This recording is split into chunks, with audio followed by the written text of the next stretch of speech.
Welcome, Professor Isaac. Namaste. Thank you very much. Good evening, sir. Good evening. Welcome to our program, sir. Great pleasure to participate in this program. Yes, sir. How are you, Nina? I'm good. How are you, sir? She I'm looks very very good, thank you. serious.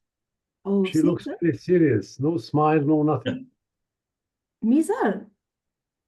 Yeah, no smiles. Look, now is better. Oh, Definitely. okay.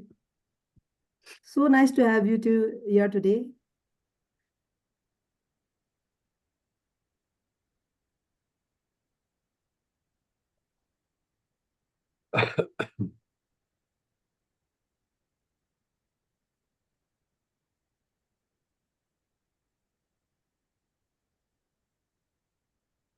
I think we can start in Nadi. Everyone is here? I think everyone is there. Um,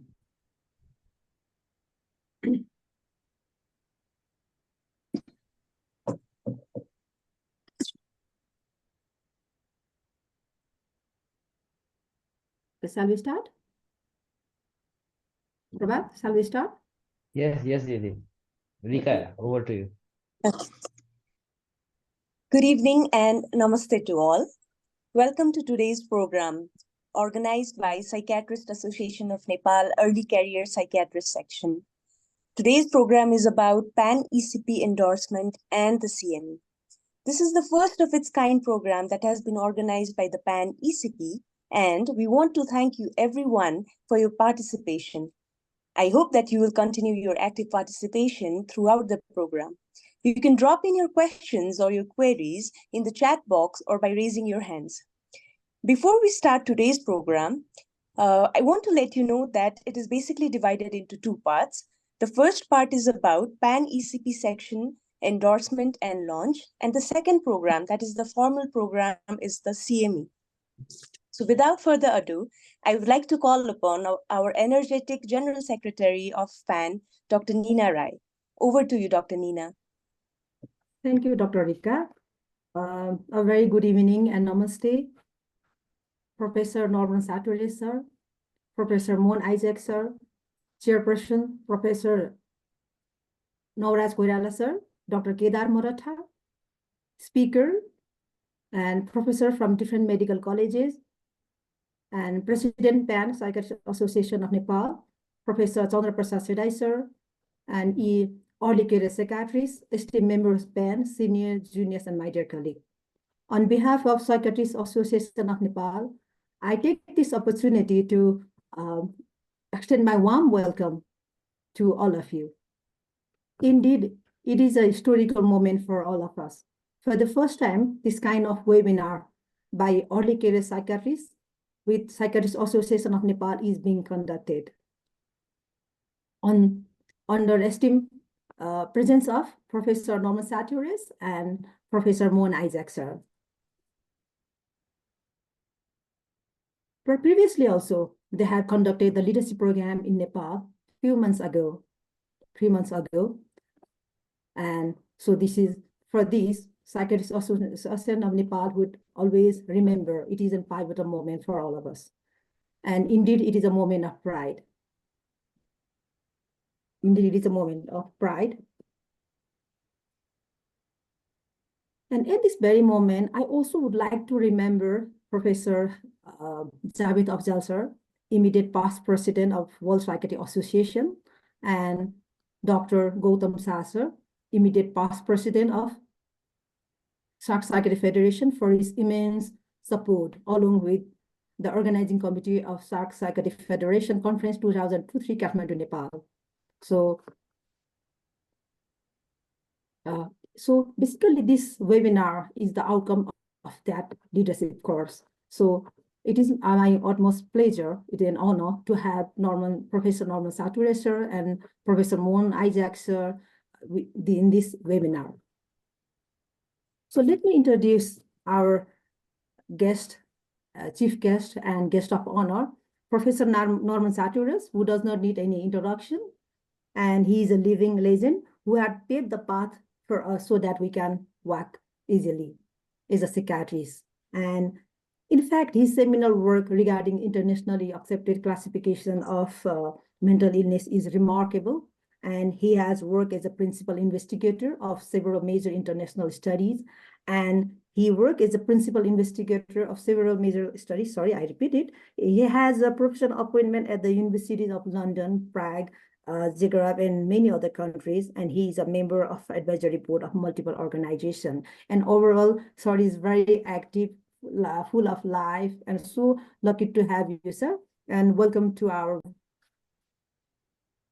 And the guest of honor for today is Dr. Mohan Isaac, sir. He is a clinical professor of psychiatry at University of Western Australia Medical School, Perth, consultant psychiatrist at Fremantle Hospital, Australia, and he is a former professor and head of the Department of Psychiatry at NIMHANS, Bangalore. And he also actively involved in development and implementation of India's mental health program. And he also worked as a consultant for WHO and Asian Development Bank, and he worked with various health and mental health related NGOs.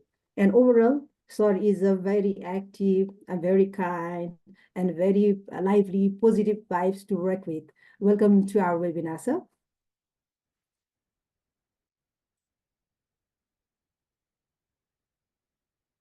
I personally really feel privileged to share this platform with you all, with all of you here today. And I would, dear distinguished guests and senior psychiatrists, I would like to request that put some blessings to our early career psychiatrists who have just started the tenure after their leadership program. And they are, for the first time, they are doing this webinar. And once again, I would like to welcome all of you. All the very best. I hope this webinar will be very fruitful and interactive. Once again, welcome all of you. Thank you very much. Over to you, Dr. Rika. Thank you, ma'am. Thank you for the wonderful remarks. And we would again like to welcome our respected guests to this program. So without further ado, I would like to call upon Dr. Prabhat, our president of ECP, for his remarks on the same. Over to you, Dr. Prabhat. Thank you, Dr. Rika. Namaste, everyone. Respected chief guest, Professor Dr. Norman Sartorius. As Dr. Nina already said, he's a man who needs no introduction. Guest of honor, Professor Mohan Isaac. The President of Psychiatrists Association of Nepal, Professor Senai. General Secretary, executive members of Psychiatrists Association of Nepal, distinguished guests, fellow early career psychiatrists, and esteemed colleagues. It is with great honor and gratitude that I come before you as the president of early career psychiatrist section in Psychiatrists Association of Nepal. So on behalf of our section, I would like to express my heartfelt thanks to the entire association for their unwavering support and guidance. First and foremost, I would like to extend our deepest appreciation to the leadership executives of Psychiatrists in Nepal for their vision and dedication in creating a supportive environment for early career psychiatrists. So your commitment to the advancing field of psychiatry and nurturing of next generation of mental health professionals is truly commendable. I would also like to express our gratitude to the members of the association for their mentorship, encouragement, and invaluable insight. So their expertise and wisdom has been instrumental in shaping professional development of early career psychiatrists like myself. And we are fortunate to have a wealth of knowledge and experience within our association. Also, furthermore, I would also like to thank our esteemed guests and partners for the collaboration and support in organizing various upcoming professional activities for the development of early career psychiatrists. So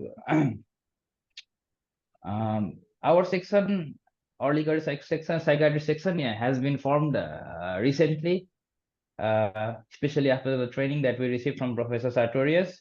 So I would like to highlight some of the possible roles of early career psychiatry section. Our section aims to serve as a platform for networking, collaboration, and knowledge sharing among early career psychiatrists through workshops, seminars, conferences. Rika, can you please go to previous slide, first slide.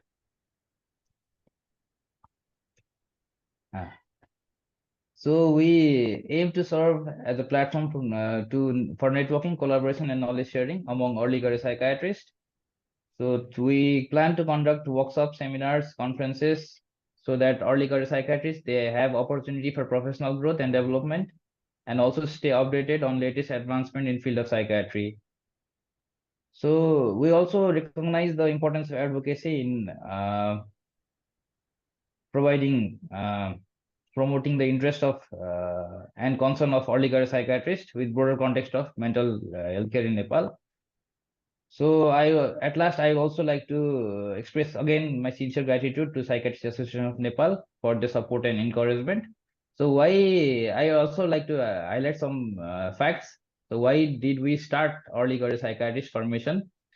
So the Psychiatrist Association of Nepal currently, a few days back, we have 235 active members, out of which 100 have been joined in past 2 years. So the number of young professionals, mental health professionals in Nepal is rising day to day, and we expect it to be twofold in 2 years. So we realized the need for ECP section in Nepal, and also the annual general meeting of Psychiatrist Association in Nepal in 2021 and 22 gave mandate for formation of such section. And Rika, next please. And the leadership training that we got from Professor Sartorius on 4th to 6th November, we have the photo there. So that was very insightful, helpful, and we learned about the need for collaboration between young professionals for supportive development. So we have, please next. On our team, our mentor is Dr. Madhur Basnet, who is a mid-career psychiatrist, and I am the president. Secretary is Dr. Dipesh Bhattarai, and our energetic members are Dr. Rajendra Ghimire, Dr. Rika Rijal, Dr. Samikshya Ghimire, Dr. Sudan Karmacharya, and Dr. Yujal Man Singh, who has been working very hard for this and for the programs. Next, please.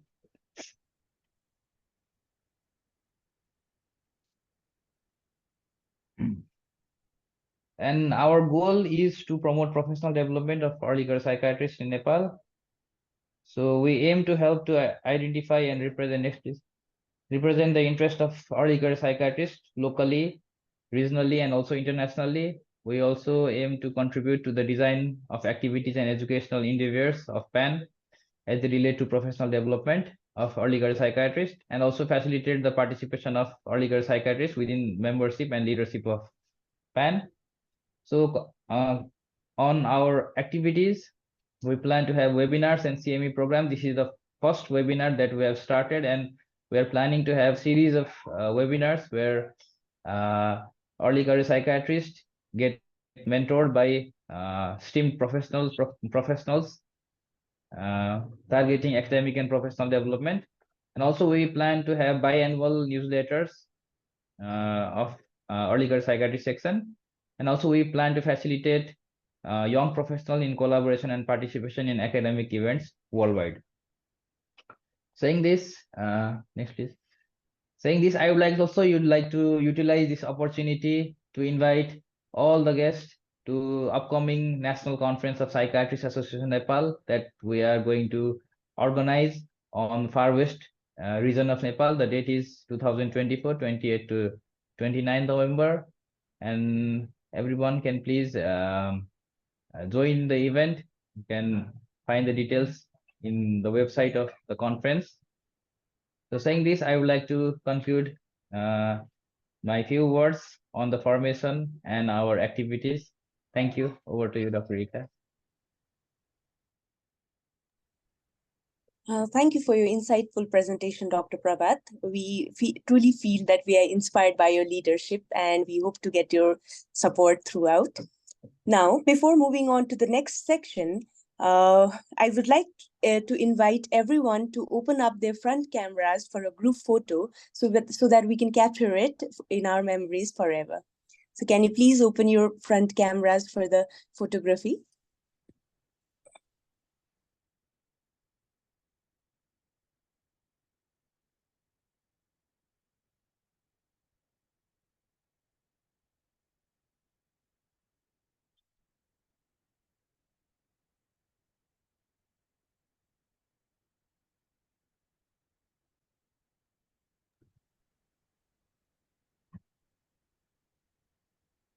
Dr. Yujal, please tell when it is done.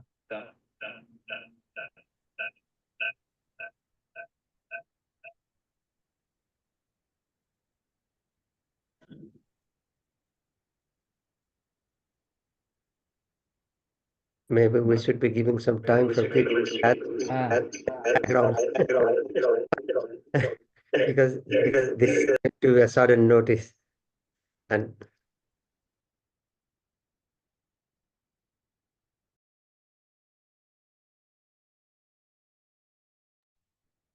Is it done, Dr. Taken the Yujal? picture.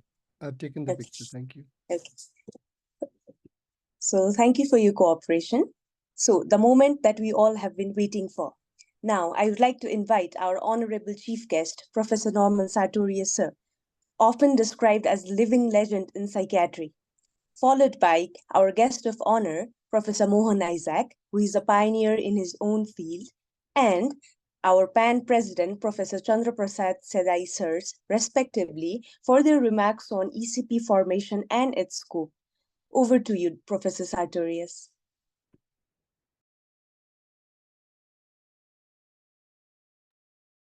Thank you very much. I was delighted to see the faces of everybody now. Again, they've all vanished into the background. And it's nice to see them alive and well and smiling. Having just names written on a piece of paper is less attractive. So maybe you will give me the pleasure of seeing you as well, not only seeing a piece of writing on a wall. So I wanted to congratulate you to have decided to create an active body that deals with the problems of early career psychiatrists. I think it's of tremendous importance to do this. In many countries, early career psychiatrists complain that they are having so much work and difficulties, and they are not recognized and subject to burnout and so many things. But there is definitely less of these problems if you feel that you're not one and alone, but that you are together with a group of people who have similar problems, but also have solutions of different descriptions. So I think that the notion to create an early career group is excellent, and I congratulate you for having done it. And if Professor Mohan and my presence has been contributing to the notion that you should have a group, that is a wonderful success. And I'm very proud of that.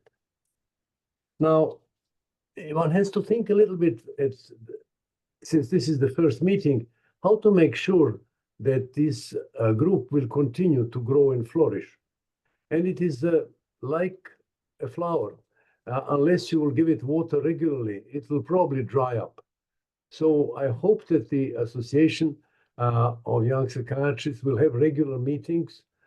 Maybe not for a long time, maybe just for half an hour or an hour, but at regular times, maybe every Thursday in the month or whichever you decide.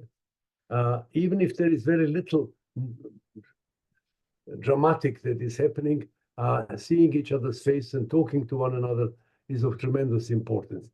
One of the great problems, as we have seen early in one's career, is the feeling that one is very lonely in one's problems and doesn't know who to ask for advice, what to do about this, and so forth. So being together is a very powerful antidote to the poison of working at the beginning of one's career. Now, I think that you may also wish to, in addition to having regular meetings, which will allow you to get to know each other a little bit better and somehow get more confidence and speak to one another more frequently, you may wish to take one or the other project that you would all be able and willing to contribute without taking too much of your time to do it. Now, there is a resolution that has been passed just a few months ago by the United Nations. It is probably the strongest document that the United Nations have ever produced about not only about mental health, but about health in general. It's a resolution. It carries the number 77 because it happened in the 77th session of the United Nations in New York. But I would think that you might wish to look at this resolution and think to what an extent what you see in your daily work in Nepal contributes or is similar, or in what relation it is to this resolution. It's a nice resolution because it goes into detail of what should be done, how it should be done, etc. And I think it would be very useful to think about maybe some activities that could be done jointly by all of you. It is important to remember that this resolution requires member states to report back to the United Nations, to let the United Nations know what goes on and so forth. So I think that might well be an interesting first action that you might wish to take together. Another thing that I hope that you will do is that you will not expect perfection of those who present or perfection of those who take part in discussion, and that you will feel free to participate in these discussions. It's not easy to do this. We are somehow all frightened by the formal setting. And it's very important to continue exercising and becoming free. You have so much to say, and very rarely do you do it. I think that young people don't say anything until they become middle-aged and old, by which time what they knew in the beginning and what was excellent is already obsolete. So I think it is important to learn now and to use the opportunity of having your group together to exchange views, to create joint opinion, to go out and say things, but also to exercise in ways in which you can convince other people to do something. So I'd certainly be pleased to help you in any way I can. If there are other occasions, occasionally I might wish, you might wish to invite me to join you. But I hope that you will do this regularly and that it will not be just a once splash, but that it will become a part of your life, and that in that you will find strengths by relying on other people and joy in being able to help some to overcome problems which they may have. So, so much for now. I hope that there will be other opportunities for me to hear about the program which you will be building, and that you will become a very powerful organization. There are some other associations which have similar young psychiatrist groups, and you might wish to establish contact with them and do some things together. One of them, which is probably best organized, is the one in Japan, which is called the Japanese Young Psychiatrists Organization. Some others in Asia also exist, and I think that having an international network of associations will also make it easier for you to travel, to be in other places, to overcome shortcomings that may be in books or whichever else there might be. So this might be very helpful. So thank you very, very much for inviting me. I have the fondest memories of the time which we spent in Nepal. I think Dr. Mohan and I have been blessed by the wonderful, friendly atmosphere that you have all created. So I do hope that there'll be other opportunities for me to see you all. Meanwhile, I wish you all the best for this meeting and for your future development. Thank you.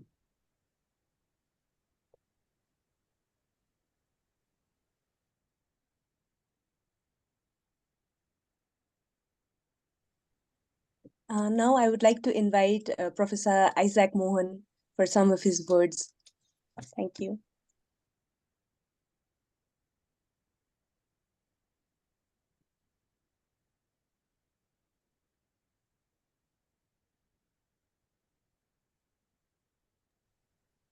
It's frozen. Okay. Sir, can you hear me?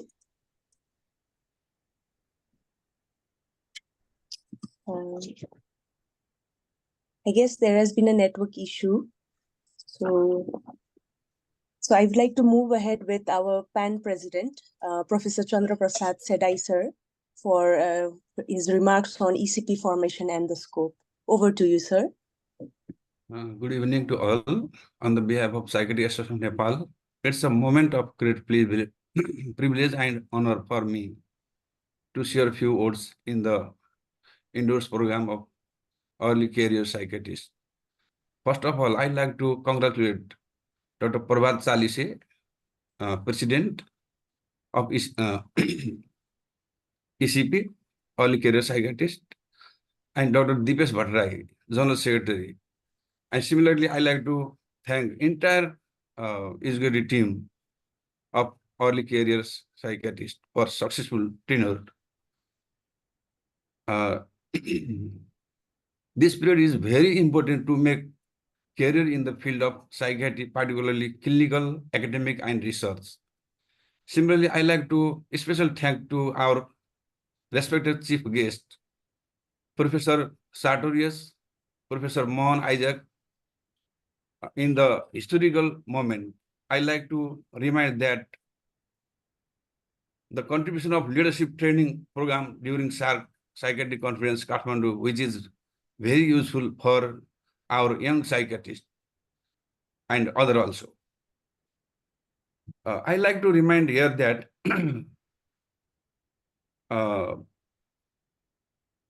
under the umbrella of PAN, other associations also there, like Nepalese Association of Social Psychiatry, also working and different program in the Nepal. Other is Nepalese Association of Bipolar Disorder, and other is Nepalese Association of Rehabilitation Psychiatry.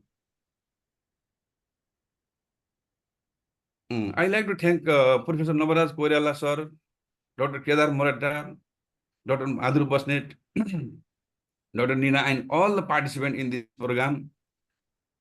Thank you.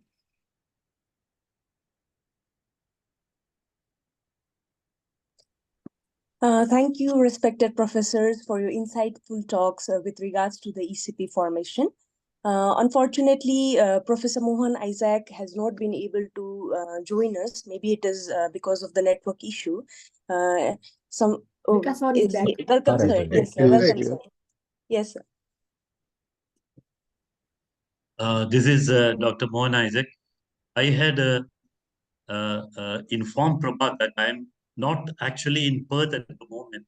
I'm in a fairly remote place in India, in the state of Kerala, in Alappuzha district, in a small town. And I had sent him a mail saying that the internet is a little unstable here. It might come and go. I was participating in the meeting till almost the end of Dr. Sartorius' talk, and then my connection went off. I would make my presentation very brief.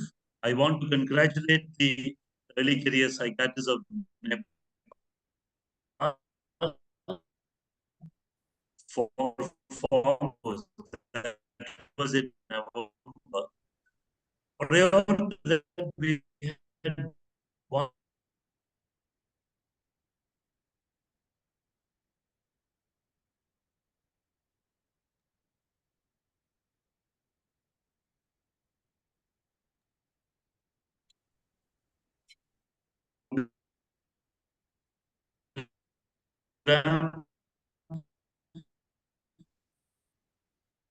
Sorry to interrupt you, sir. Your voice is breaking.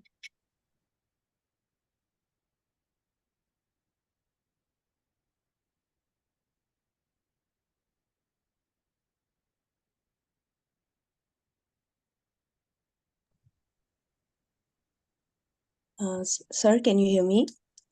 I think his network just got lost again.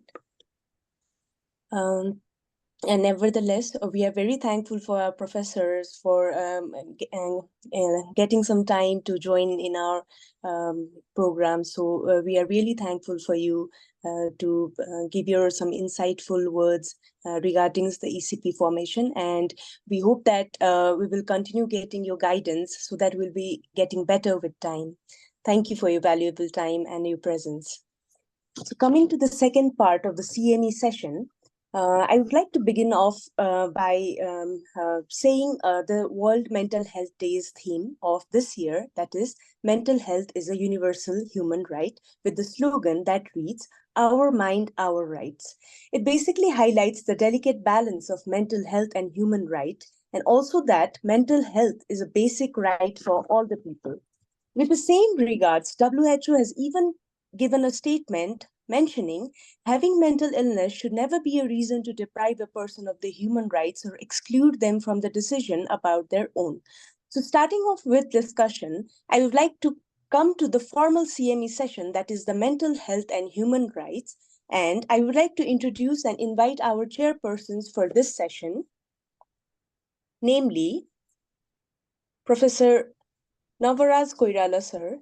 Because of some personal reasons, he was not able to attend the session.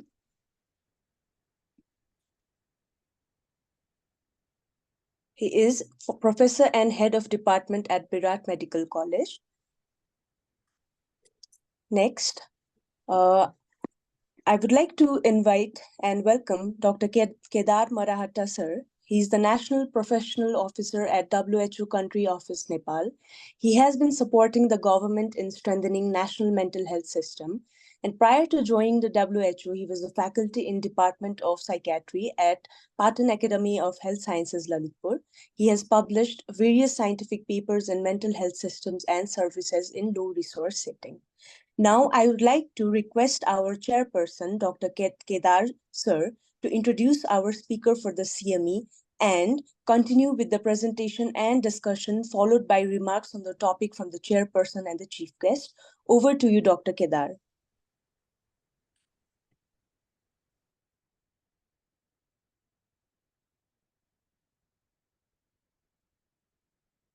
So hello, good namaste, good evening, everyone.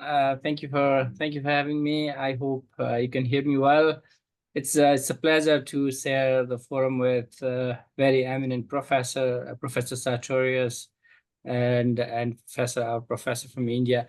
So without further delay, I would like to again, it's my pleasure to be with a lot of young colleagues. We are very proud to say in all international forum that around 30 psychiatrists, new psychiatrists coming every year in Nepal. So that's very, very good. So without further delay, I'd like to introduce our speaker, Dr. Dipesh Bhattarai. Dr. Bhattarai completed his MD, doctorate in psychiatry in 2021 from the same institute where I did my MD. So again, we are alumni of same institution. It's a pleasure. And now he works as a psychiatrist at Kanti Children's Hospital, the first ever children's unit, dedicated child psychiatry unit in the country. So it's also my pleasure to present you that he's a member at this young age already at a Psychiatrist Association of Nepal, which I have not yet been able to get it. So he's already there, though he's young, and he's secretary at Early Career Psychiatrist Forum of PAN. He has an immense interest in community mental health and has served as a consultant and expert to several organizations. So without further delay, I would like to again welcome Dr. Dipesh for his presentation. Thank you. Thank you, and Dr. Kedar for the glorious introduction. Good evening, everyone from Kathmandu. It is my immense pleasure to be the speaker in this very day of our endorsement of PAN ECP section. For that, I would like to thank Psychiatrist Association Nepal and the Early Career section for having me as a speaker. And now I would like to share my presentation from here.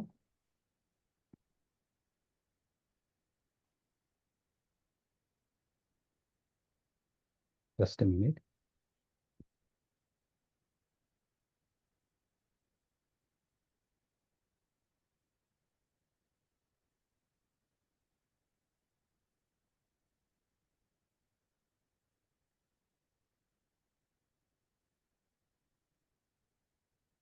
Yeah.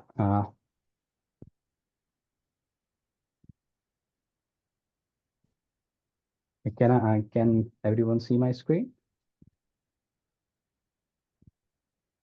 Yes, we can. Okay. So I would like to begin today's presentation on the topic human rights and mental health care.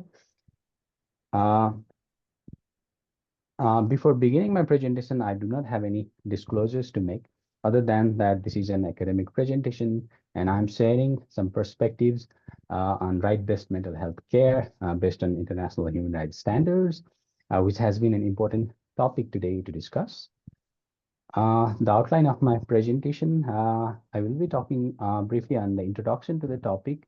Then I'll move on to the human rights standards, the Universal Declaration, UNCRPD, and then the Quality Rights Initiative. And I'll also be describing some key concepts about human rights model of disability, legal capacity, human rights-based recovery, and measures to overcoming coercion, violence, and abuse. I'll also highlight some of the Nepalese context in this regard, and finally the conclusion. So moving ahead, human rights and mental health has a very complex and bidirectional relationship. They can influence each other in both positive and negative ways. We have a historical blame that mental health services have ignored the priorities and perspectives of people who are using them. The traditional institutional form of care often denied access to healthcare, education, employment, and other opportunities for people with mental health conditions, preventing them from full inclusion and participation in the community life. Despite significant improvements in mental health service delivery over the past few decades, there's still substantial reporting of continuing prominence of stigma, discrimination, exclusion, human rights violations, and abuses in mental health settings. And World Health Organization has described human rights violations, especially in the context of institutional care, as a state of global emergency and unresolved crisis. So, what is human rights based approach then? As per the United Nations High Commissioner for Human Rights, human rights based approach is the conceptual framework based on international human rights standards and directed to promoting and protecting the human rights. Prosdam and colleagues stated that human rights based approach in the context of mental health care is not just about avoiding human rights violations, but making sure that the human rights principles of respect, dignity, freedom are at the center of the service provision. When it comes to human rights, United Nations has always been at the forefront. And after the end of World War II, a milestone document for the human rights, that is Universal Declaration of Human Rights, was introduced in the year 1948. It is the mother document for all other human rights instruments, which are based on Universal Declaration, including the Convention on Rights of Persons with Disability.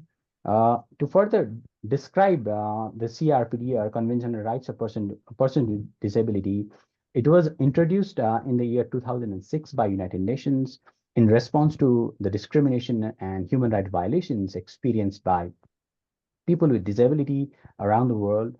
It is a major milestone document in safeguarding the rights of persons with disability, and it was drafted with input and active engagement and participation of persons with disability and disability organizations. It was not intended to create new rights, but it was created to show how the existing human rights applied to the people with disabilities. It is a legally binding instrument, meaning that the signatory nations has to follow it, and of the 193 United Nations members, 185 have ratified it till today. Nepal ratified UNCRPD in the year 2010. Another major global initiative, is the World Health Organization's Quality Right Initiative, which was brought into to improve access to good quality mental health and social services, and to promote the human rights of people with mental health conditions. It was introduced in the year 2012, in 2019, WHO launched quality rights training and guidance materials, including the assessment toolkit, which enables countries to assess their services against the standards derived from the CRPD. The quality rights is directly based on the United Nations Convention on Rights of Persons with Disabilities. And all these resources aim to support countries in transforming their health system and services towards a human right based approach in line with the CRPD. So moving ahead, what actually are human rights then? Rene Cassin, one of the drafters of Universal Declaration of Human Rights, stated that human rights are what no one can take away from you. That is, they are not any gift or privileges. They are basic rights that we have simply because we are human beings. They are fundamental for living a good life and for flourishing. One of the famous statements which I really like is from the Eleanor Roosevelt, who was the chair of the Universal Declaration, of the drafting committee of the Universal Declaration, stated that human rights begin in small places and close spaces, so close and so small that they cannot be seen on any maps around the world. So as the human right promotion, protection, violation begins in these small enclosed spaces.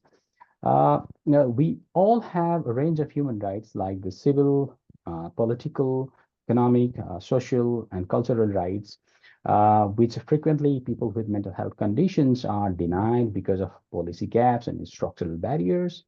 Rika already stated that mental health is a universal human right was the slogan for World Mental Health Day 2023.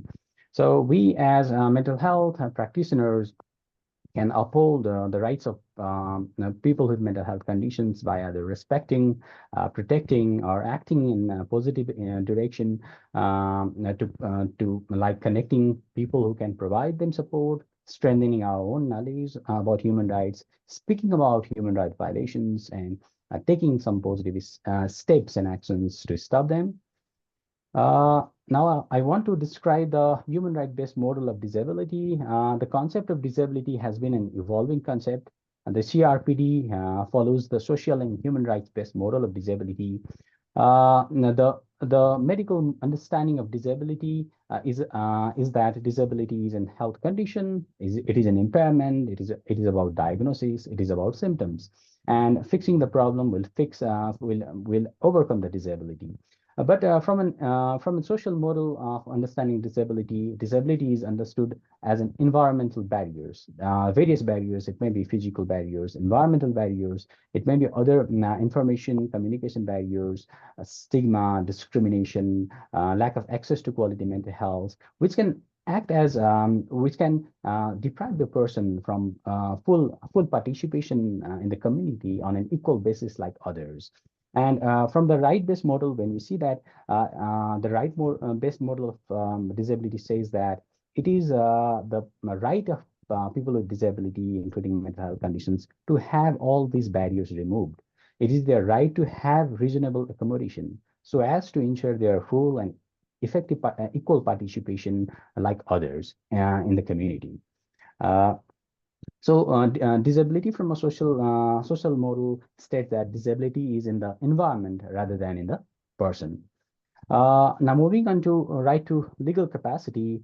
Legal capacity is stated as an inherent and inalienable right.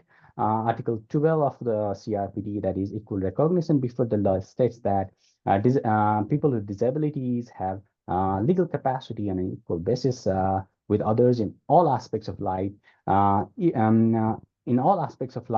and even when people do not have mental capacity, they retain the legal capacity. Mental capacity, on the other hand, refers to the decision-making abilities of the person, which can vary from person to person, time to time, and from situation to situation.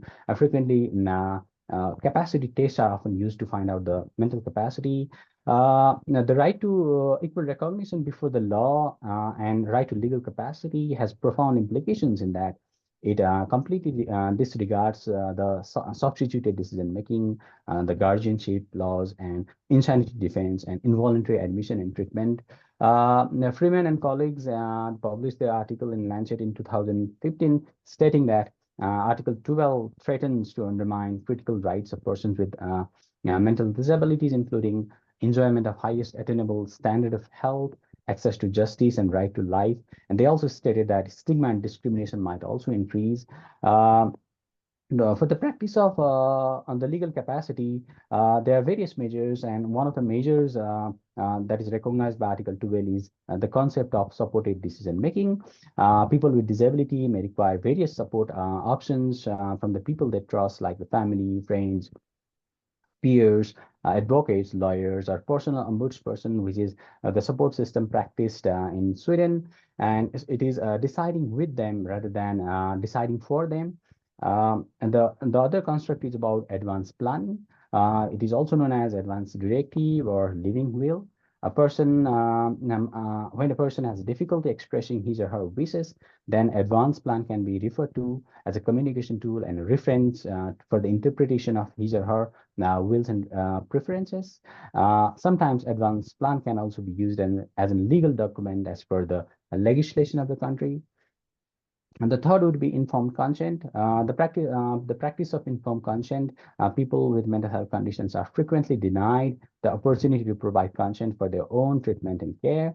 And for the good practice of informed consent, the person has to be given enough information in a way that the person can understand. And sometimes the person may need support from others in understanding that information, and also providing all the benefits and negative effects and risks of that treatment, and also possible alternatives. And it has to be, and the information also has to be provided in a culturally acceptable way. Viewing recovery from a human rights model, the traditional construct of rehabilitation and recovery was that about a reduction in symptoms and engagement in activities that families or clinicians decide. But a right-based recovery approach is that it's a very personal journey. It's about the person's own goals in life. And a recovery planning may include how the person could achieve those goals based on his or her wills and preferences for supporting care, including a plan for dealing with distress. And sometimes an advanced directive can also be a part of recovery plan.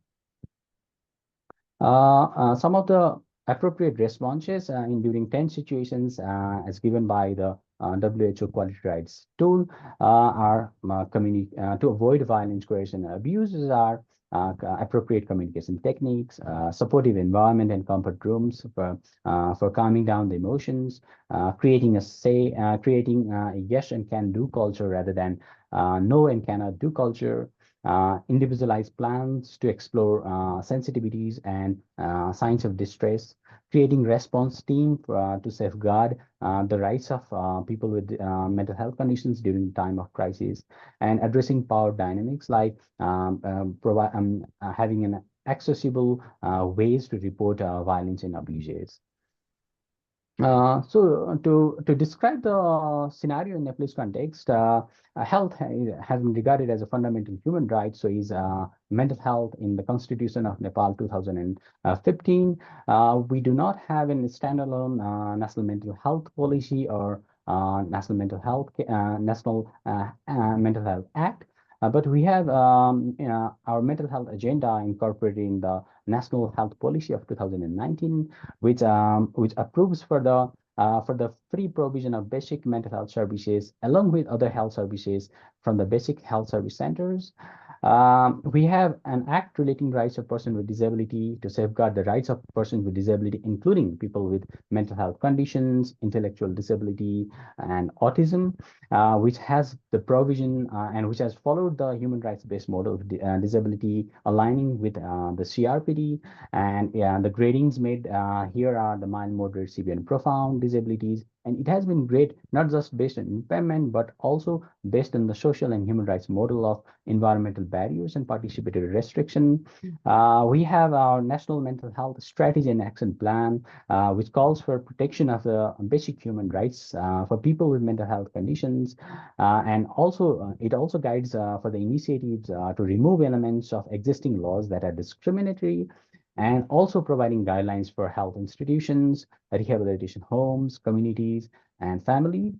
A review by Gurung et al. Has found several critical policy gaps. Gurung et al. Reviewed 89 policies from an stigma and discrimination point of view, and found that there are several critical failings and gaps are revealed, like the use of stigmatizing language. Still, the words like insane, lunatic, mentally incapable, mad, unsound mind have been used in our policies that were drafted or amended after 2010. That is the date of ratification of UNCRPD. Um, UNCRPD. We still have a lot of structural barriers in terms that no form of support and no any form of supported decision making was mentioned in any of the documents reviewed by Guring and colleagues. And also there was a notable absence of policy to safeguard the involuntary or forced treatment at mental health facilities for people with mental health conditions. So that we have initiated some policy drafts in line with CRPD and international human rights standards, but still we need reformations and changes in many of these policies. And now that I've come to the very end of my presentation, my conclusion today would be that we need a change in perspective towards a right-based model of mental health care, which is person-centered and recovery-driven. Thank you very much for listening to me. And now we can enter to the question and answer session. Rika? Thank you for the wonderful presentation, Dr. Dipesh. Now, I would like the audience to put forward their questions, maybe by raising their hands or putting up in the chat box. And I would like to request our chairperson, Dr. Kedar sir, to chair the session. Thank you. Thank you. Thank you, Dr. Dipesh, for a wonderful presentation. Now, as you said, the floor is open for discussions. Please raise your hands, or you can simply unmute and start asking a question.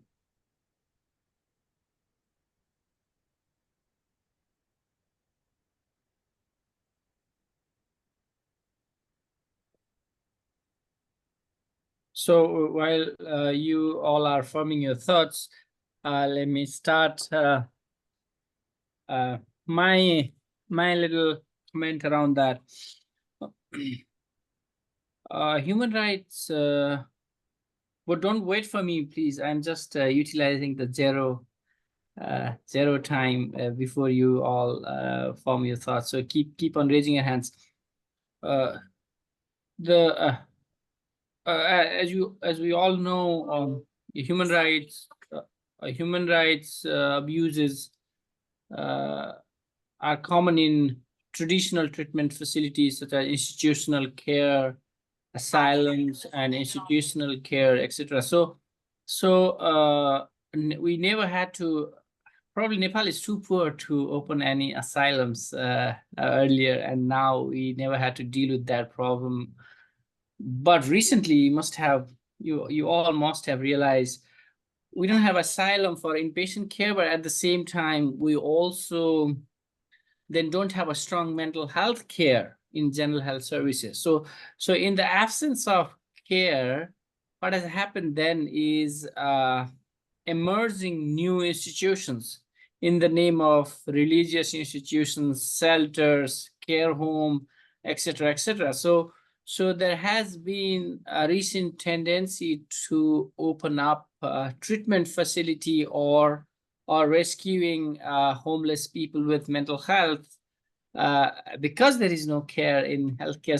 So out of that, the newer institutions are emerging where people are kept like, okay, you have to wake up at 7 o'clock, wear this dress, eat that food. There are no real choices indeed in their life. So this is a real threat for our country. But I still don't see.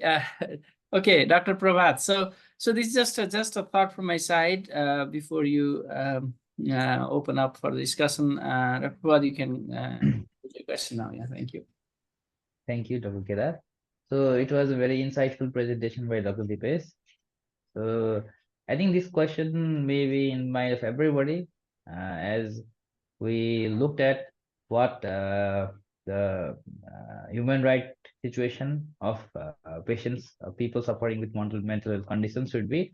And also, Dr. Dipesh, along with Dr. Kedar, highlighted the condition that we are presently in Nepal. So my question to the speaker and also further to Professor Sartorius is, how can we find a right balance, or what would be your suggestions to find the right balance in safeguarding the human rights, safeguarding the rights of patient, along with proper treatment in resource limited setting like ours? Thank you.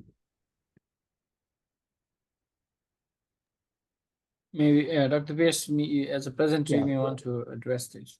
Yeah. Thank you, Dr. Prabhat, for the question. Yeah, it's a very important question that what about balancing rights and services in low resource setting where resources are very limited?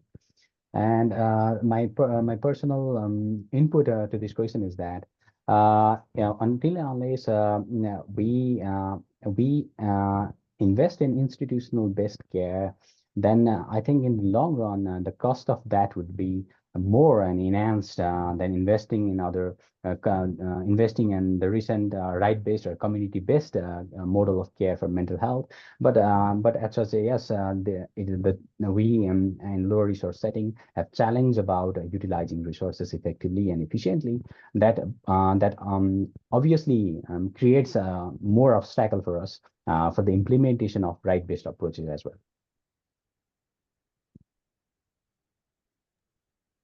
Thank you. Again, please come up. Don't feel shy unless you say, okay, Dr. Rika. Yeah, so it's regarding the practical aspect that we get to face every day in our clinical practice. Like there are few cases where we'll have to restrain the patient and sometimes even administer medication without their consent. So how do we balance this human right issue and benefit of the patient, especially in country like ours where we do not have a formal mental health care act and systems per se, and even if there are such acts, they are not they have not come into practice yet. So can you give your insight on how do we tend to balance these things while we encounter such situations in clinical practice? Thank you. Yeah, thank you, Rika, for the question. Yeah, in the context of emergency situations, or sometimes when the mental capacity of the person is lost, then the practice of mental health care it can be a challenge. But we need proper safeguarding from a policy level. I think that is the measure for what will be the approach so that we can respect and promote the person's human rights, even in those critical situations. So the solution would be finding ways to promote human right based approaches even in emergency situations from a policy level and to the clinical level as well. Thank you. Very, very insightful questions and also the answers. And Dr. Dipesh, I see one question in the chat from Riju Kafle. She says, what are some of the ways that Nepal can ensure autonomy of psychiatric patients respected when and balanced with aspects such as involuntary hold? So probably you want to know aspects of involuntary admission and versus autonomy. Yeah, we as clinical doctors, we have the ethical principle of respecting patients' autonomy and acting for the patient's beneficence and also not doing harm. And at the same time, sometimes we can be in ethical dilemmas,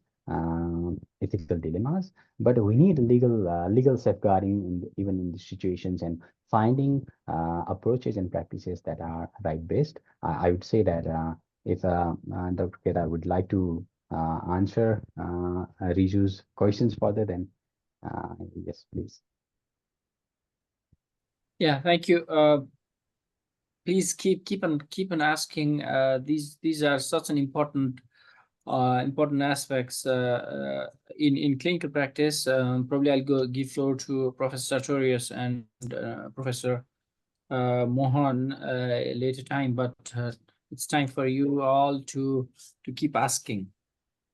The dumbest question, they say, is the one that you never ask. So I think we've got few questions in the chat box, sir.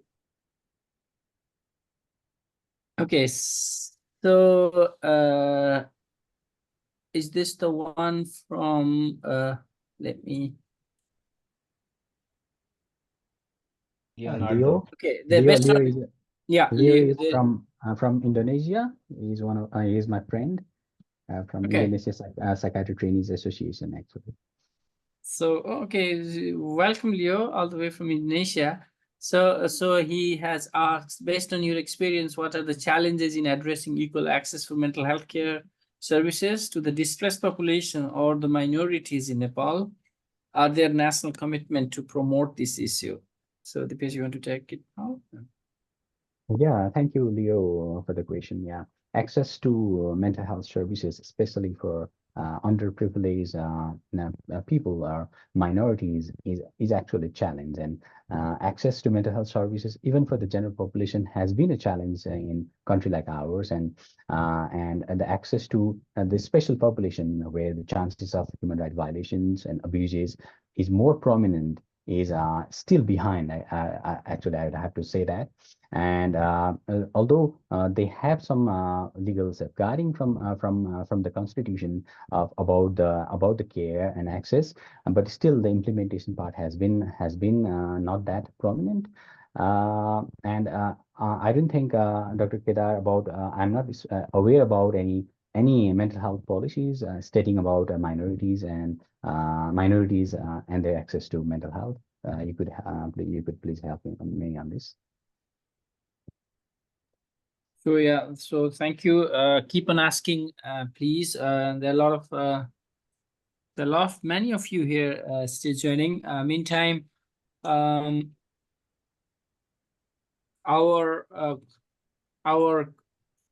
constitution, Nepalese constitution, has mandated health as human right, and then mental health being part of it is also in a part of health. Public health legislation and its regulation has included mental health as part of a basic health, which is then a human right. So access to health, basic health care, is a fundamental human right as per our constitution of Nepal. So in this context, the basic health is ensured for everyone. So not only for the people, but also whoever comes in, including minorities, ethnic minorities, or even the immigrants, such as the case of Bhutanese refugee that Nepal had to deal. So it is implicit that whoever is inside Nepal get access to basic fundamental right to health, including to mental health. So with this, I see Professor Sartorius raising his hand. Professor, please come in. Just two minor clarifications. The language which is used in this field is very complex. For example, a declaration is just a statement that people want to know, but it has no binding power. So the Universal Declaration on Human Rights is of no power. It's an expression of an opinion, but no more. And I think it's important because there are very many such declarations that exist. And not all of them can be followed, but many of them, in fact, you cannot even enforce them because they are just declarations. They are a statement of what I think. Now, the other word that is being used very often are the conventions. The conventions are a document for the international use in which 2/3 of all the countries who are United Nations members have signed that they think that that should be done. And then a convention is introduced and the convention is obligatory for the countries. So it's an important difference that you should keep in mind. And in teaching other people or in thinking, you must distinguish those two things. Another clarification is the difference between positive rights and negative rights. A negative right is you must not beat patients. You must not do bad things to them. They have the right to be treated decently as human beings. That is a negative right. While a positive right is, for example, we must provide them treatment. We must give them a place where they will live. We must give them medications. We must do various. So it's an extra that comes in the positive rights. I'm mentioning this difference because the negative rights depend primarily on us. It is you and I who will decide whether the patient will be locked up for 6 hours, for 10 hours, or just for 10 minutes. This is you and I who decide that. So that it's very important to recognize that we can contribute quite a bit to the realization of the negative rights of people, that they should not be abused, misused, and such like. While the positive rights, to a large extent, will depend on contribution of society, of families, and of government. A positive right is that every single person with who is a member of the human society should be given treatment when he is sick. But very often governments don't give you enough money to do this. So they are negative, they are not accepted, properly accepted positive rights. But the negative rights we can do ourselves at any time, always. Sometimes you say, well, this patient is so terribly excited that I have to lock him up. And I have to time down because you do not have enough staff who will be sitting next to that person and calm him down a little bit and hold him so that he doesn't become aggressive. But there also, there is a limitation. For example, in Germany, they have a room in which they would put a patient who is particularly excited. But it is only for 10 minutes that he is in there. In 10 minutes' time, the doctor will have to come and speak with him and write down what he has found. So although they cannot completely resolve the problem, there are ways in which we can approach the realization of rights by thinking a little bit clearly. How can I diminish, restrict the misery that people live when they're mentally ill, and doing things in a little more humane way? Now, one other thing is the human rights are not only doctors who participate in this. And if you want to help people to get their human rights, it will be necessary that psychiatrists build an alliance with others. I do not know how much, for example, training is given to policemen about how to handle a severely mentally ill person. Because very often they are the first one who will deal with this person. And it's something that we can do. We can, in fact, if we know our psychiatry, we can know what to say, how one needs to behave in order to reduce excitement, how to deal with a very excited person. So I think that there's some general things. But the more important point is that while we cannot change the situation of all mentally ill people at all time in a poor country, because having all human rights requires money, while we cannot do everything, we can do small things, each one of us, in daily work. And I think that is a task of ourselves to think, all right, now I'm working here. Is there something that I can do to make these people achieve and get some of the rights which are theirs? Within my sphere, not saying the government should. Of course, we should say the government should do something, but we can do something as well. And it's thinking very carefully, I can do this. And once I've shown that I can do this, I can teach my younger colleague to do the same. So we can introduce an atmosphere in which ourselves, we are looking, what are the possibilities to help people with their human rights? And that atmosphere of seeking ways of maintaining human rights is terribly important for a good institution. And I think that's something that we should keep in mind.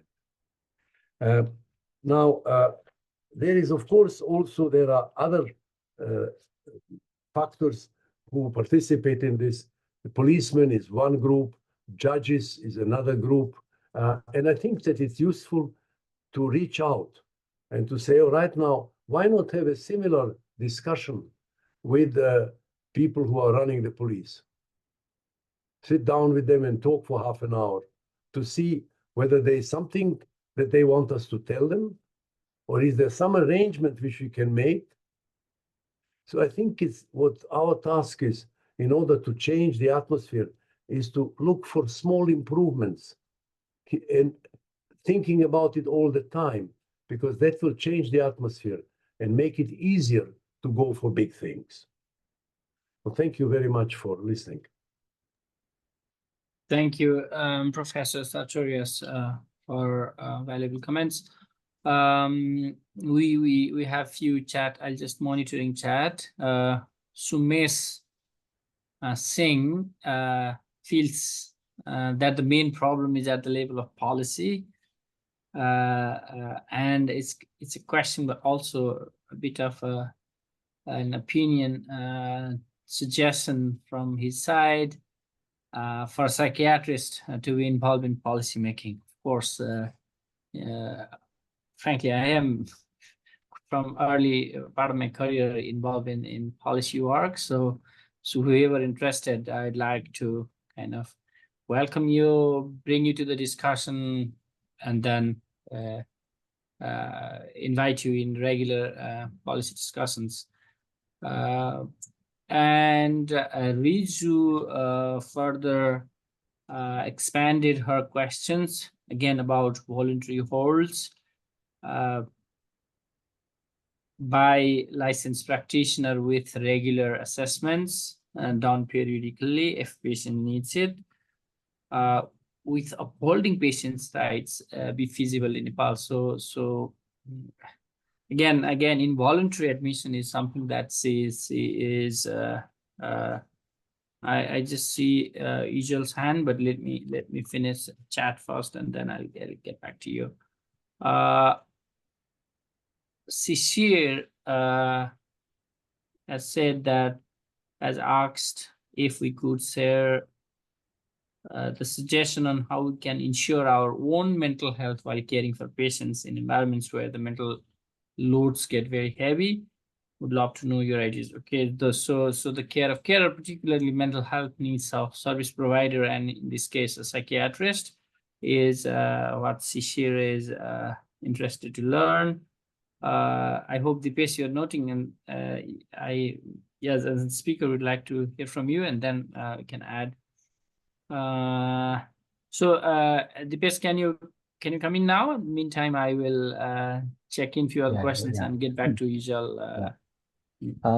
Regarding Riju's question about involuntary holds, like Professor Sartorius elaborated, in Germany, they do for the shortest possible time, and re-evaluations are made constantly. That is one of a very right-based practice, I think. But in our country, we do not have that provision of how long to hold the patient involuntarily. But as such, human rights, the protection and promotion has to be done in our daily life, in our daily practices, and in individual steps. So I think it is up to us in clinical practice that how we can make the involuntary admission or involuntary holds the shortest and from a shortest and from a right-based as much as possible, and with constant reevaluations and giving patients priority to decide for themselves or respecting their decisions. That would be a good clinical practice, actually. About last sentence, if I may. Yes, sir. Please, sir. It's really the best outcome of a discussion like this is to decide to do what we can do. We can't change the whole of the country, but we can do something to change our own behavior to a certain degree about certain things. And I think that is really the way to improve. Nepal, as many other countries, faces tremendous financial shortages, problems of people are not necessarily having access to schooling or to this or the other. There are many, many problems. And we cannot expect a revolutionary change from one day to another because somebody has passed a resolution. But what we can change and what we can do is that we ourselves think a little differently. Say, all right, now, can I do something now? Well, a little bit, here that much. And I think that really makes a huge difference in practice.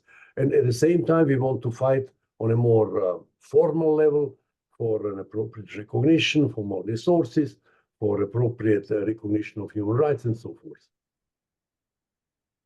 Thank you very much, sir. Thank you, Dipesh and Professor for comments. Now, Yujal. Thank you, sir. So I have a comment, actually, not a question. So when I was doing my residency, I was exposed to a good amount of policies from around the world, and we could see that there are good things that was going around the world. And I had this question with myself that when I return back to my country, there's no policy, we have to start from groundwork. And I had this question in front of Dr. Sartorius as well during the leadership program. So the answer that I got, and I think I have to share this, is that we don't need to wait for policies. What we can do right now is maybe that can be a policy later on. Like talking about involuntary admissions and all, we can have our own experiences. And as a young psychiatrist, we can form those experiences, collect it, and maybe one day we'll come to a conclusion that, yes, this works for our country. And then that can be a policy later. So as Dr. Sartorius has mentioned, let's work right now and find our ways to maybe handle our problems. And later we can collectively think that this may be a policy. Thank you. That's all, sir. Thank you. At the same time, there has been quite a few mental health policy in place in recent years. National Mental Health Strategy and Action Plan is one of those in terms of guiding the country on service development.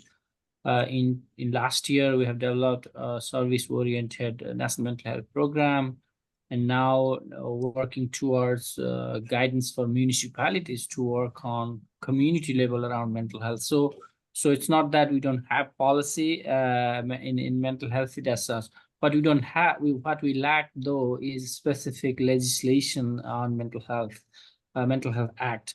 But now the Disability Rights Acts, in line with, again, the UNCRPD, Convention on Rights of Persons with Disability, is under process of revision, and we're looking forward to integrating the aspects of mental health, including the concern that's raised here, into that as an umbrella disability thing. So we do have advanced quite a bit last 5-6 years around having policies and standards in place on mental health.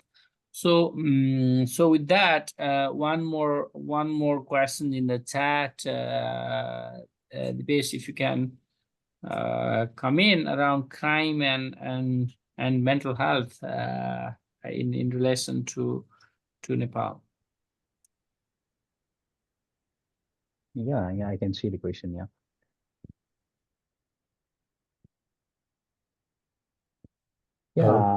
Just one last suggestion. We are just publishing a book which is done in the following way. We have taken cases from real life, and we've asked different people, to come and talk about what should be done. We had a psychiatrist and a lawyer and a family member and a person who previously had mental illness and the administrator to talk about what should be done, what is the best thing to do. And we found that this was a resulted in a very interesting discussion. We are going to publish it on the site, but maybe you could think about on future occasions, in fact, bringing together such a group of people to say, all right, now, how do we implement the Convention on Rights of People with Disabilities? What does the lawyer say? What does the family say? What does the psychiatrist say? And see whether you can reach agreement between the small group members, maybe for just 5 or 6. It makes your thinking much more, I think, sharp. And it's a very useful technique. So you might wish to consider this in the framework of normal training or in between the group that thinks about human rights. It's a useful way to fizzle out and to make us better able to act correctly when the need arises. Thank you. Thank you for the information, Professor. Angela Rigby has shared National Mental Health Program of Nepal in the chat box. We are in the process of developing kind of a library, and last week we discussed that maybe we should create a library of all the publication, including IEC materials. We have fairly strong NGO sector in the country. Even NGOs are leading in the research, and so there is a disjoint, particularly for the early career ones, with what's happening. Probably this will help. So WHO and country office and the government Ministry of Health has discussed last week itself and create, I don't know how we'll name it, but a library, web library on mental health documents and progresses happening in the country. So probably it will help for you all. But at the same time, if there is interest around policy related matters, similar to what Professor Sartorius suggested, how can we bring, including the UN Convention on Rights of Persons with Disability in the country, we'll be happy to take part. Particularly, I'll be happy to take part, run you through here are some of the difficult policy questions. Put it through for your suggestions. Sometimes young people have better solution than the one working here. So with that, Dipesh, do you want to comment on crime and mental health? Yeah. Thank you, Chandra Prakash, for asking the question. It's more about relationship between mental health issues and crime, and it becomes the topic of forensic psychiatry and the role of legislation as well. But in terms of whether we can punish them or not, and the insanity defense, actually UNCRPD against insanity defenses, but we as clinical practitioners or mental health practitioners have a role for the treatment of patients or helping patients about their mental health. So it's more often our health role than other legal role of punishment or suggesting that this is due to that or not, and that becomes a country specific law. And I think as a mental health practitioner, I have more role. We have more role on helping patients overcome their mental health difficulties and such. And also, as a mental health professional, we have a role to inform public that though there are certain crimes associated with persons with mental health conditions, but when you see at the big picture, large portion of crime still is done by a so-called person without mental health conditions. So it should not be a stigmatizing stereotype that community has, but at the same time, it does occur, and the prevailing concept, including with UNCRPD, is whenever crime happens, it has to be dealt as the crime with any general population crime. So oftentimes what I think when you discuss a lot about right-based, imagine next year you develop something. Imagine you got an acute psychosis a year later. What do you want to happen to yourself? Do you want your emergency doctors, as soon as you enter, because of your behavior and symptoms, tie you up immediately? Or you want them to listen to you? right? So put it to your shoes, and then try to answer this question. This way, we will be able to reducing a lot of human rights abuses. Having said that, we have a lot of resource restraints. We don't have, we have, like in many hospitals, probably you are the only psychiatrist that the general hospital is seeing. You don't have support from the staff. There are tons of things. But at the same time, as the professor already said, there always is one step that you can take from your level to reduce human rights conditions. So if you think that a person is either you or your family member and behave accordingly, probably will be able to do a lot of justice. So with this, again, I'd like just to monitor the chat. So I have a comment to make. Sure, please. I have seen that even though countries do have a mental health care act, like in the country where I did my residency, that was India, they had the act, but it was established in 2017. But by 2022 or even in 2023, it was not fully implemented. So basically, what I learned from my residency and even in my clinical practice, that change should be from within ourselves. And if we want to change the world, I think it should start from ourselves, and only after that maybe the world can be a better place in terms of mental health, human rights, and so on. So I think this would be the take-home message from today's discussion. Thank you, sir. Thank you, Rika. Again, making any policy or legislation writing is immensely easy versus implementing, and then putting resource around it. And thank you for highlighting that. India has and India's Mental Health Act is seen globally as one of the important ones because it governs like 1/5 of the world population, good or bad. So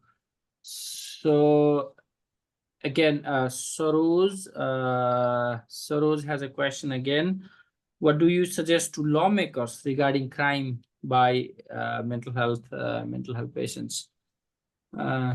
Dipesh, For that question to answer, actually, what UNCRPD says that any crime by any person, including people with mental health condition or any disability, has to be treated on an equal basis, actually. And UNCRPD is against the insanity defense. But at times, yes, due to some mental health conditions or during acute psychosis, people may have committed some crimes. So my personal suggestion is about a right to access to treatment for those patients has to be ensured. Other than I do not want to comment on about the legislation process or whether they have to be taken to prison or they have to be locked up for how many years or any punishment options. Yeah, no, thank you, Dipesh. Again, prevailing law is in the absence of the legal system in line with UNCRPD, currently, if somebody with mental health condition, and we know about all the principles how to link the crime perpetrated with the mental health condition. I don't want to go that detail, but if we can prove that, which is immensely difficult, there is still a provision that the person will get waived from the crime currently. But there is a strong push, as we have already ratified UNCRPD, and then countries mandated to produce national legislation in line with UNCRPD. Pretty soon, this will abolish. So this is all we can say current moment on this. So yeah. I think we are pretty much done with the questions, unless any of you have any burning questions. And I see Angela saying I have a question. So go ahead, Angela. keep it short. I would like to get the floor again to Professor Sartorius towards the end, just to give like overarching comments, monitoring our discussion, some of the guidance from the practices of a little, well-developed systems from around the globe. So Angela, you can go ahead now. And then I think this is the last question we'll take. Yeah.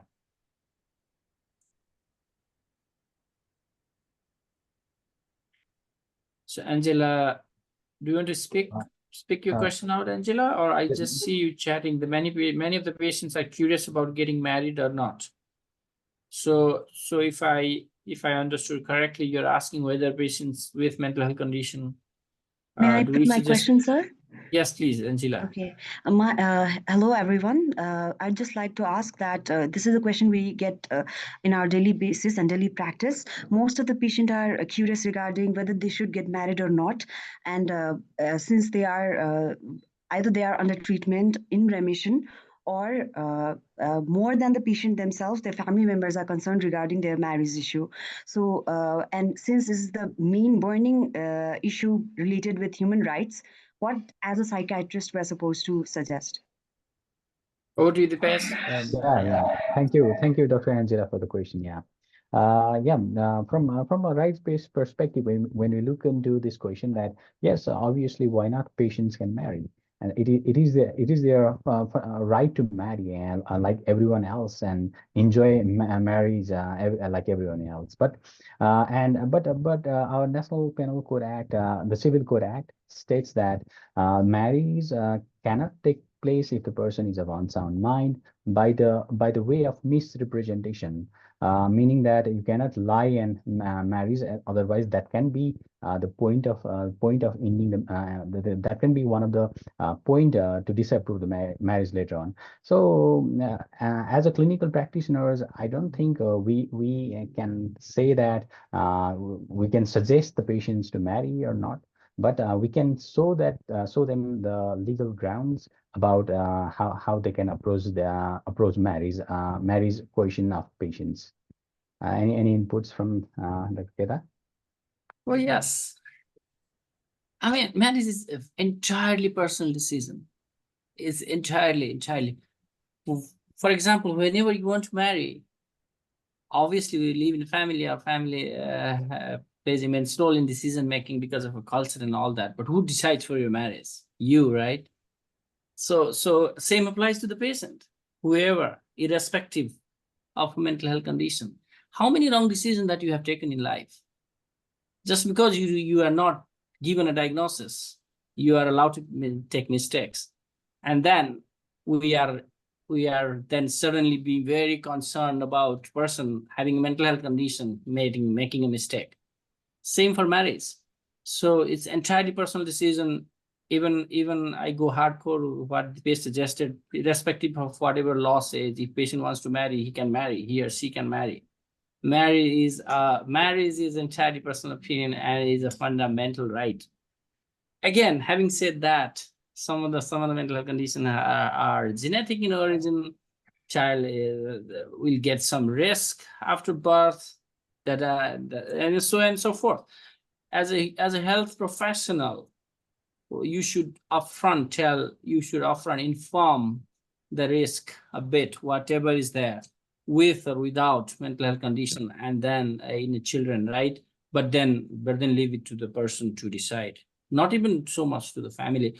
The problem is, as soon as a person has a mental health condition, they are belittled, the decision taken away, and then family comes in, more so in our culture, to make decisions such as which clothes they can wear, what food they can eat, and then whom they can marry or whom they can go around with, right? So it is more so for a person with mental condition. So this is entirely a personal choice. Thank you. Then again, time is an issue, but let me just take Raju play writing. Thank you for the information. I was wondering, does this law extend to lack of disclosure of other diseases, or is this only psychiatric in nature? Moreover, is this law stratified by severity to measure anxiety. Okay, so I think Dipesh, you mentioned refer to one law, right? Do you want to come in here? The Nepal Civil Code actually states that not just for mental health condition, but also people with it is for people with leprosy and HIV/AIDS as well. And I think other illnesses are also there. And it doesn't mention about the severity, but at such marriage cannot be made by the way of misrepresentation is the term that is used in the law actually. Yes, and for us in the development sector, we try to map the discriminatory law in the provision, and this is one of the typical example of how mental health and people with mental conditions are discriminated by our law, and we advocate that this should be abolished soon. So sometimes something is there in the law, but as a professional, we should be critical that whether the law is justified or not, and for all possibilities. Any law that suggests that person with mental conditions should not marry is not correct. So that's as an advocate and working in the field of mental health, we are patient advocate. We should always encourage if individual wants for marriage.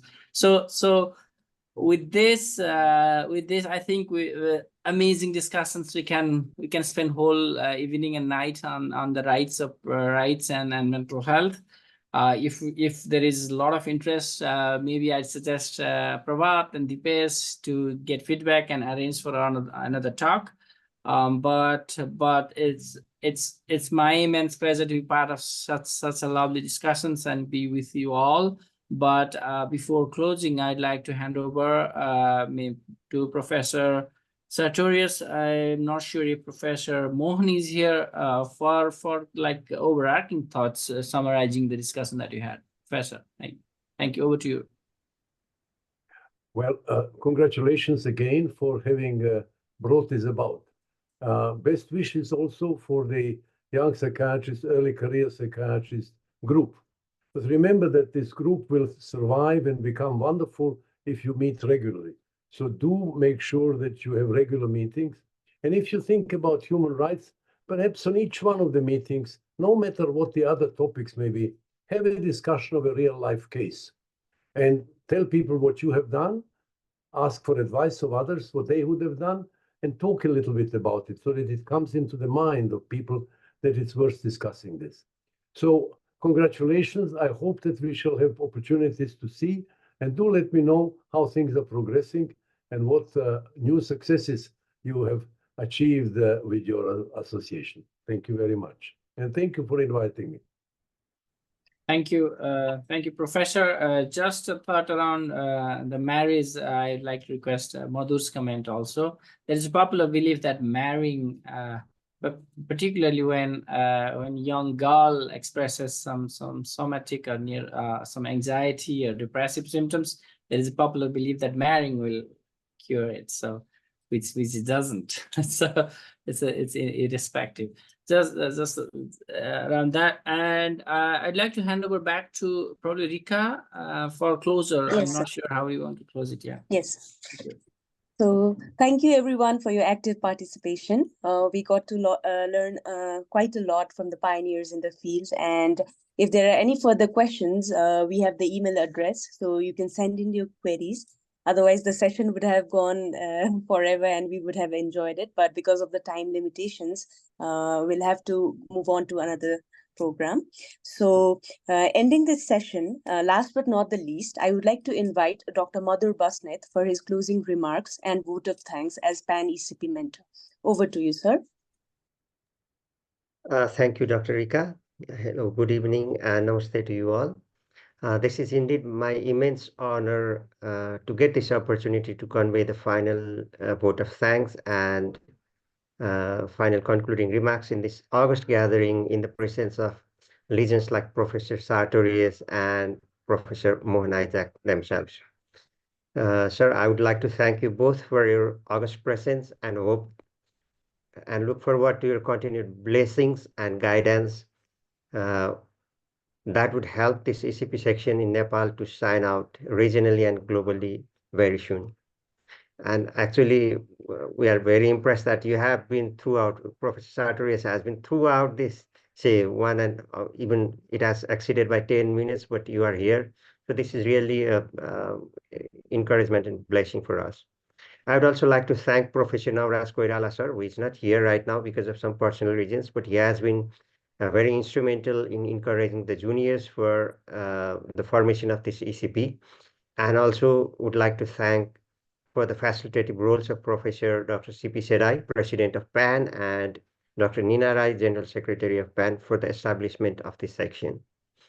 Similarly, I would also like to thank all the seniors and colleagues who have made it to this wonderful event this evening, and your presence itself is a proof and dedication for promoting juniors.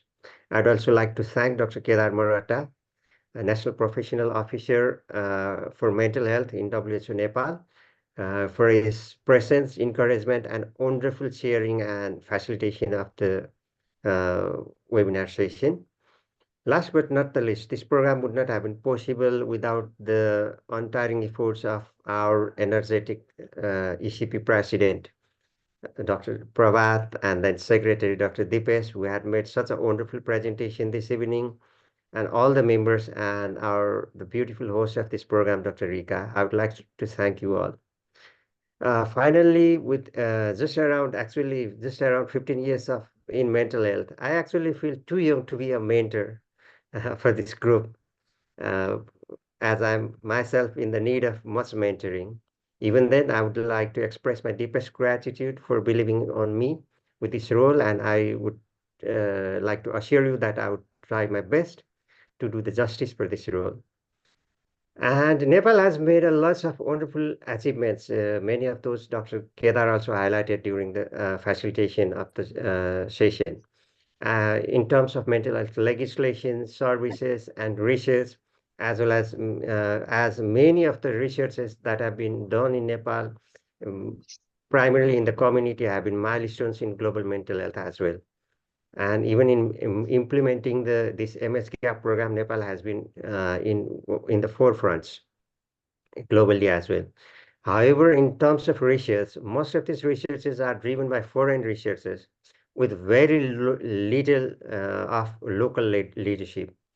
So with this wonderful gathering of early career psychiatrists like this, I hope that, as they say, that this well begun is half done, and this wonderful inauguration of this ECP section is really so well begun. And so I think this will definitely achieve the role, the target that Dr. Prabhat, the goal that Dr. Prabhat highlighted in the beginning.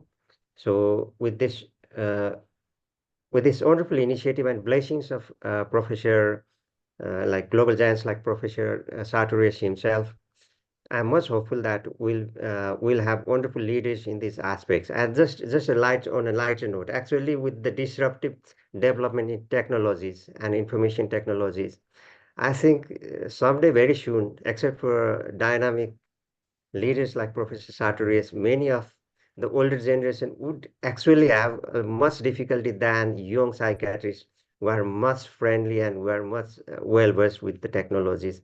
So that could be even another positive point for early career psychiatrists. So that is another hope of ray for early career psychiatrists as well. So with this, again, I would like to thank you all for this wonderful presence. And again, would like to thank from the bottom of my heart to Professor Sartorius for his wonderful guidance, and look forward to his continued support in the future as well. And thank you all again, and good night and good day, whichever fits you. Thank you. And back to you, Rika. Dr. Rika. Thank you, sir. Thank you for your kind note. So I would like to officially end this program with a heartful gratitude for all our professors, seniors, and colleagues for making this program a grand success. I'm pretty sure that in near future, we'll be back with such programs, and we hope to expect similar participation from you all. Thank you so much. Hope you enjoy your evening. Thank you. Good night. Thank you. Bye-bye, everyone. Thank you.